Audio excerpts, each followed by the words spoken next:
The Dallas Mavericks have a problem, and it's not Luka Doncic. The Slovenian guard is a superstar and an MVP candidate, but he can't carry the team alone. It's tough to hear, but the Mavericks lack talent around Doncic, and it's holding them back from becoming a championship contender. But are the Mavericks wasting Luka's prime? What moves can they make to improve their team and become a legitimate title threat?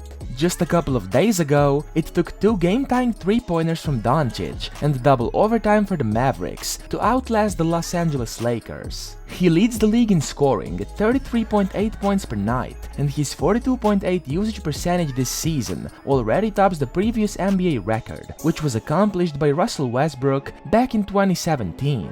However, the Mavericks need Doncic to put up monster numbers every game, and when he doesn't, well, you get the results like Dallas' Saturday night loss to the Portland Trail Blazers. In 35 minutes of action, Doncic put up just 15 points, his lowest scoring total of the season, shooting only 36.8% from the field as the Mavericks fell 136 to 119 on the first night of a back-to-back in Portland. This loss dropped the Mavericks to 2-8 in games where Doncic scores fewer than 30 points, demonstrating not only how important the 23-year-old superstar is to the team, but also how badly Dallas needs to improve the talent around him if they want to have any legitimate chance at a championship. One important tidbit that should be mentioned is that Dallas' second leading scorer Christian Wood sat out Saturday with a sprained ankle. And while the Mavericks have several important role players out with injuries right now in addition to Wood, the loss to Blazers proved that this team's depth is quite bad.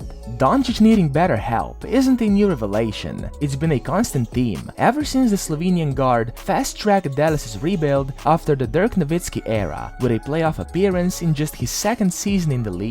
Doncic routinely put up MVP numbers in back-to-back first-round playoff exits at the hands of the Los Angeles Clippers, while the Mavs supporting cast failed to adequately lend a hand. Last season's surprise run to the Western Conference Finals was actually a positive sign that the Mavericks may have found a suitable number 2 option to pair with Doncic as Jalen Brunson's star began to rise. But then Dallas fumbled the bag, literally, and Brunson bolted to sign with the New York Knicks in free agency last summer. And yes, while the trade for Christian Wood has appeared to be successful thus far, it was just 2 weeks ago that he was coming off the bench for Dallas. Since Wood's insertion into the starting lineup, his chemistry with Doncic has appeared seamless, but Wood's efforts alone won't put the Mavericks into the championship conversation. Too often, you see a Mavericks player miss a wide-open 3-pointer off a well-placed pass from Doncic. In fact, Doncic ranks second in the league in total potential assists, with 655 at the time of making this video, meaning that an average of 16 times per game he's issuing passes that could have resulted in made buckets. But it's not just the scoring, which wasn't the issue Saturday night, as Reggie Bullock connected on a career-high 8 3-pointers for 24 points, and Spencer Dinwiddie added on 25 points of his own.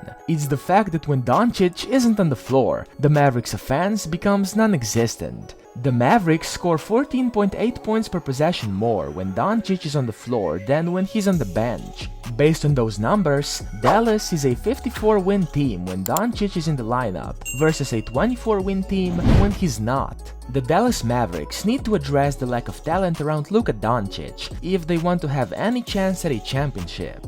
They need to find a way to make an impactful move before the trade deadline and beyond, as they can't continue to rely solely on Luka's heroics to win games.